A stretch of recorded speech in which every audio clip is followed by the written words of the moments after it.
Футболни, харесва ли ви това, което правя? Искате ли да ми ударите едно рамо да продължавам да го правя?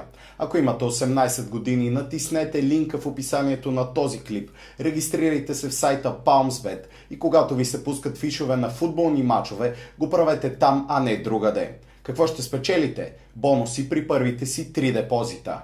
Благодаря ви и късмет! Какво става, футболни? Време е за истории в канала на Футболен мозък. Получих много предложения от вас за кого да бъде следващата история тук и се спрях на един човек – Марко Ройс. Футболистът на Борусия Дортмунд, който премина през дълъг път, за да се превърне в това, което е в момента. Ройс наистина го заслужава. Много експерти смятат, че той щеше да играе в отбори като Реал Мадрид или Барселона, ако не бяха постоянните контузии, които получаваше. И въпреки това той продължи с високата класа на изявите си и остана предан на отбора си. Борусия Дортмунд вече носейки и капитанската лента. Предстои да видите историята на Марко Ройс. Приятно гледане! Марко Ройс е роден на 31 май 1989 г. в Дортмунд в семейството на Мануела и Томас Ройс. От 4 годишен става неразделен с футболната топка навън и у дома, а като нея я няма, мълчуганът я замества с какво ли не – ябълки, мандарини, портокали. Логично, родителите му го завеждат в футболен клуб, където Марко може да играе любимата си игра. Едва 5 годишен той вече е част от Пост СВ Дортмунд, а 2 години по-късно се присъединява към детския тим на Борусия Дортмунд, отбор, който е и по-близо до дома му. И така приказката започва. Мач след мач, гол след гол, независимо дали на позицията зад нападателя, на крилото или пък в центъра на атаката, техничарият не спира да демонстрира таланта си и още по-важно, доказва любовта си към жълто-черните. До 2005 година. Едва навършил 16 години, Ройс получава първия удар в футболната си кариера. Треньорите в Борусия му казват, че физиката му е прекалено слаба, за да играе мъжки футбол. Думите болят. Когато си отделил целия си съзнателен живот до тук на футбола, няма как да се откажеш. Ройс осъзнава, че битката ще бъде дълга. Той преминава в скромния Ротвайс Ален, където само година по-късно записва мачове за втория отбор, а от 2007 започва да играе за първия тим. През 2009 година скаути на Борусия Мьонхенгладбах забелязват 20-годишния талант и бързо го привличат в редиците на отбора от Бундеслигата. Марко грабва възможността и не я пуска. 97 мача за Гладбах и 36 гола. Жизнено важно попадение през 2011, с което спасява отбора от изпадане. В следващия сезон забива 18 гола, а тимът му се класира на 4-то място в първенството. Това означава право на участие в предварителните кръгове на Шампионската лига.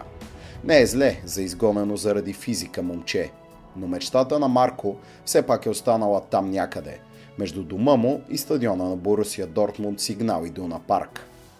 Мисията е изпълнена. Жълто-черните отправят оферта от 20 милиона евро за Марко Ройс. Въпреки разочарованието в юношеските години, крилото прощава на отбора на сърцето си и се завръща по-силен.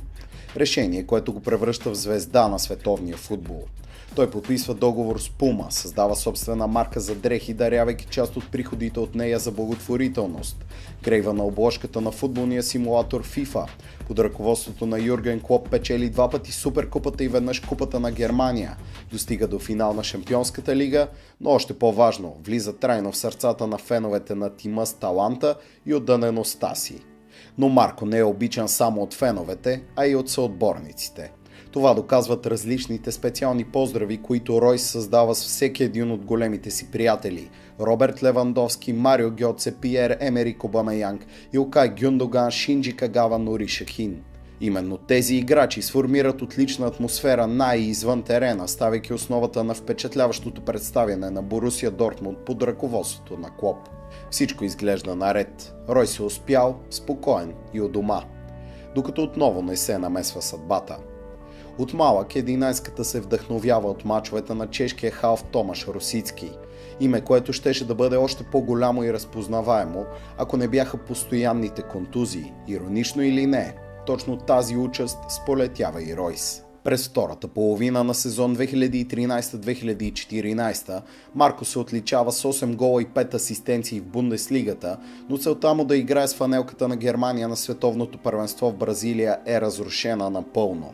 Броени дни преди Мондиала в матч срещу Армения, Ройс получава контузия на глезена, която го изважда от терените и от състава на маншафта в един от най-великите турнири, които Германия е изигравала. Тимът на Йоаким Льов печели световната титла след победа над Аржентина с Лео Меси в финала, а Марко гледа мъчително отстрани след поредния удар от съдбата. В знак на уважение и с желание да прикове вниманието на спортния свят не към себе си, а към приятел, Марио Гьоце, автор на победния гол в финала, излиза с фанелка с името Ройс, за да получи златния си медал. Но Ройс не е в състава. Ситуация, която се повтаря и през 2016. 27 годишен нападателят получава нова тежка контузия, която означава 6 месеца без футбол и пореден голям форум, който той пропуска – Европейското първенство във Франция. Смятан от много за един от най-талантливите играчи в световен мащаб, Марко Ройс отдавна спечели любовта на много фенове. Не само заради майсторските си отигравания, но и заради факта, че винаги се завръща. Каквато и контузия да сполети Ройс, футболният свят знае, че той отново ще се върне и ще носи екипа, а вече и капитанската лента на Борусия с гордост. Той отново се завърна, и този път, но сякаш вече изглежда непоколебим. През лятото игра на световното първенство, а през настоящия сезон буквално няма кой да го спре с 10 гола и 8 асистенции в 16 мача в Бундеслигата за Борусия, а по всяка вероятност можем да очакваме още много. Понякога трябва да приемеш съдбата си и да продължиш. Просто да продължиш така, както е било преди.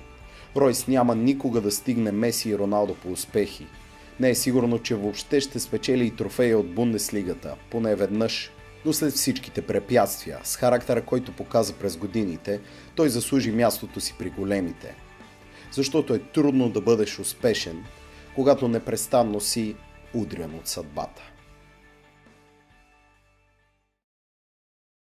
Футболни, това беше поредният епизод на Футболен мозък от поредицата истории. Ако той ви е харесал, удрите по един лайк. Не забравяйте да се абонирате за канала тук и разбира се да цъкнете камбанката, за да получавате известия за всички видеоклипове, които качвам.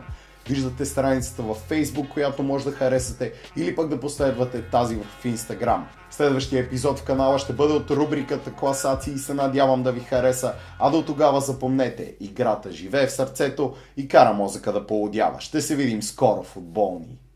Кратка реклама за край. Ако имате 18 години и играете на футболни мачове, ви съобщавам, че ще получите 3 бонуса при всеки от първите си 3 депозита след регистрация в сайта на PalmsBet чрез линка в описанието на този клип. Играйте разумно там, а не където и да е било другаде. Благодаря ви и късмет! If my name was Willis, they'd probably call me Will. But I'm the illest, so that's why they call me ill. Ill.